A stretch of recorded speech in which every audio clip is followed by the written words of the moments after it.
Hi and hello everyone. Welcome back to Sprint UPSC. So we are discussing the history of Tamil Nadu Board, class 12 history of Tamil Nadu Board, and this is summary session of chapter 5 Lord William Bentinck.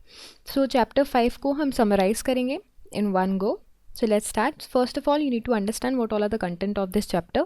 So first of all, when we were discussing in the detail section, we discussed about the policy towards Indian state. Whose policy? Lord William Bentinck's policy toward Indian state. There were several states such as the Mysore, Chachar, Jaintia, Coorg, and most important Ranjit Singh वाला region. After the 1833 का जो Charter Act आया था वो, and we understood about the reforms about the of the Lord William Bentinck. Financial reforms, administrative, social, abolition of sati was a highlight of that, and then how he introduced the English education system and his estimate. So all of these are the contents of this entire chapter. Let's revise them quickly. So see, he assumed the power in 1828 as a governor general, and he was appointed as basically the governor of Madras before in 1803. अब इनके जो relations हैं, जो छोटे छोटे states हैं, उनके साथ कैसे थे, तो देखिए पहली बात तो मैसूर की बात करते हैं. तो वहाँ पे कृष्ण राजा 3 थे, राइट. तो actually he was restored by Wellesley that time. तो इनिशियली तो उन्होंने अच्छे से काम किया उनके जो मिनिस्टर्स के साथ जब काम कर रहे थे, बट वो जब अकेले हो गए, जब पूरा कंट्रोल उन्होंने रख लिया, तब ही प्रूव टू बी इनकम्पिटेंट. तो फिर उस वक्त पे ब्रिटिशर्स को लगा, और फिर उसके बाद इनकम्पिटेंट होने की वजह से कुछ रिवॉल्ट भी हो रहे थे वहाँ पे. तो ब्रिटिशर्स को लगा कि अब उनको एडमिनिस्ट्रेशन की डोर खुद से ही संभाल लेनी चाहिए मैसूर की. तो इसीलिए उन्होंने उसको कमिश्नर के अंदर रख दिया. मैसूर आ गया हाथ में. चाचर जयंतिया की बात करते हैं.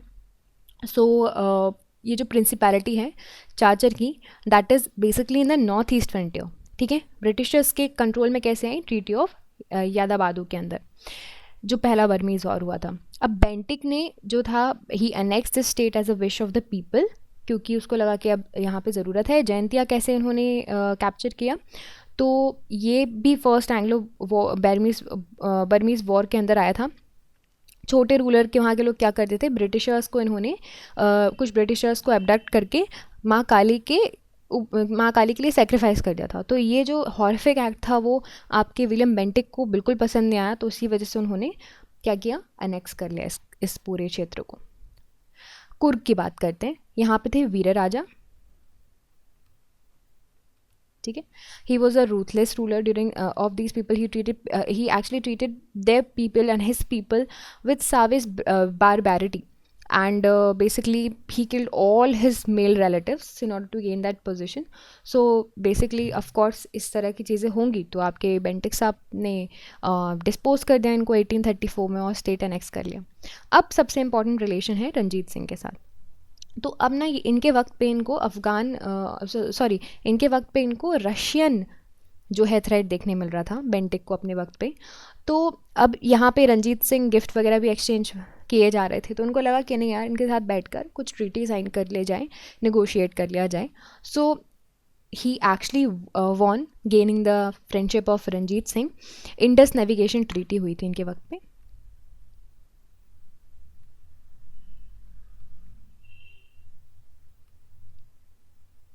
ठीक है, विलियम बेंटिक और रंजीत सिंह के बीच में इसमें सतलुज को खोल दिया गया था for the navigation, and commercial treaty भी नेगोशिएट की थी दोनों ने आपस में.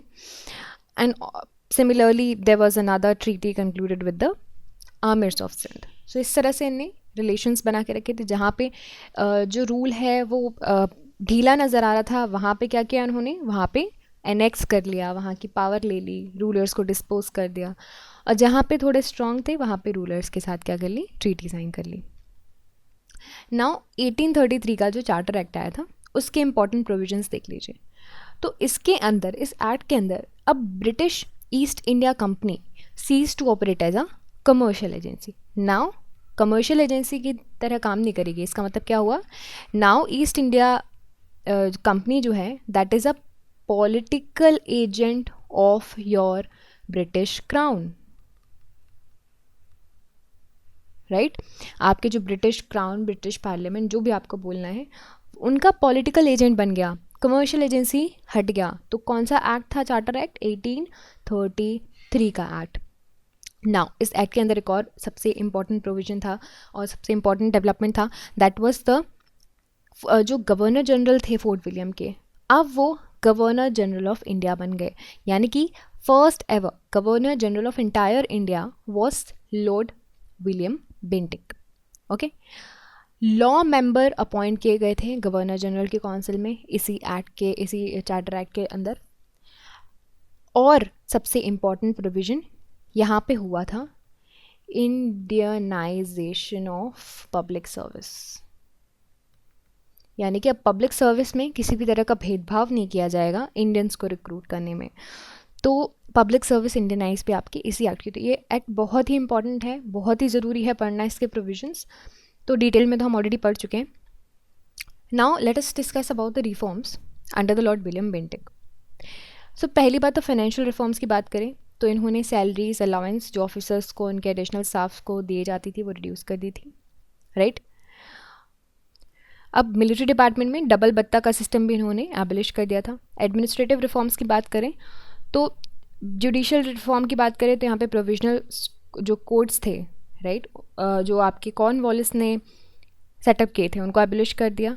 बेंटिक ने लोकल लैंग्वेजेस के लिए काम किया था। लोअर कोर्ट में क्या किया, लोकल लैंग्वेजेस को इंट्रोड्यूस किया और हायर कोर्ट्स में बोला कि इंग्लिश आएगा in place of Persian now. Social reforms जो हाईलाइट हैं बेंटिक के टाइम के, that is the abolition of sati. So sati का सिस्टम आप जानते हैं, it is as old practice of when a widow is burned life in the funeral prayers of a husband. तो ये जो है बहुत ही हीनियस सिस्टम चलता आ रहा था, तो उनको इन्होंने बंद किया and he promulgated the regulation of 17 on 4 December 1829।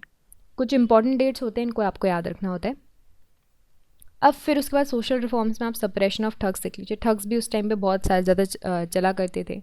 सो जो कॉलोनल स्टीमन थे उन्होंने ठग्स के खिलाफ प्रॉपरली ऑर्गेनाइज किया था कैंपेन एंड फिर उनको कैप्चर भी कर लिया, उनको अंडमान एंड निकोबार्स में ट्रांसपोर्ट भी कर दिया गया था। Okay, now the next is the female infanticide. तो ये भी उन्होंने बंद करवाया। तो जैसे सती चल रहा था उसी तरह से ये जो फीमेल इन्फेंटिसाइड्स जो आप देख सकते हो ये सिस्टम भी चल रहा था। मेजरली राजपूत ताना किंगडम में, पंजाब, मालवा एंड कच्छ वाले रीजन में चल रहा था। तो इन्होंने इफेक्टिव स्टेप्स लिए in order to prevent this ritual of child sacrifice. Now the introduction of English education. So McKinley की रिपोर्ट में उन्होंने एम्फेसाइज किया था कि यूरोपियन लिटरेचर और साइंसेस जो है इंग्लिश मीडियम में भारत में पढ़ाई जानी चाहिए। तो ये चीज़ एक्सेप्ट करी हमारे विलियम बेंटिक साहब ने होल हार्टेडली। और एक्चुअली फिर उन्होंने गवर्नमेंट रिजोल्यूशन निकाला 1835 में, जिसमें इंग्लिश को एज अ ऑफिशियल लैंग्वेज बनाया एंड लिटरली लैंग्वेज बनाया for India. Same he year में यहाँ पे स्थापना हुई थी कलकत्ता कॉलेज की, कलकत्ता मेडिकल कॉलेज। ओके, सो ये कुछ इंपॉर्टेंट हाइलाइट्स हैं जो आपको याद रखने होते हैं। So guys, this is it about this entire session. I hope you liked this video, and if you did, you can subscribe to the YouTube channel for more videos and updates, and also you can download the Sprint UPSC app to practice book chapter and topic wise. Remember candidates, just reading books and watching videos are not going to help you out unless you practice thoroughly. So identify your mistakes and work to improve your performance, and Sprint UPSC is the perfect app to do all of this. अगर आपको ये video पसंद आया हो तो हमारे YouTube channel को subscribe कीजिए और वीडियोज़ एंड अपडेट्स के लिए साथ ही साथ डाउनलोड कीजिए स्प्रिंट यूपीएससी ऐप। यहाँ पर आप अपनी books chapter and topic wise practice कर सकते हैं।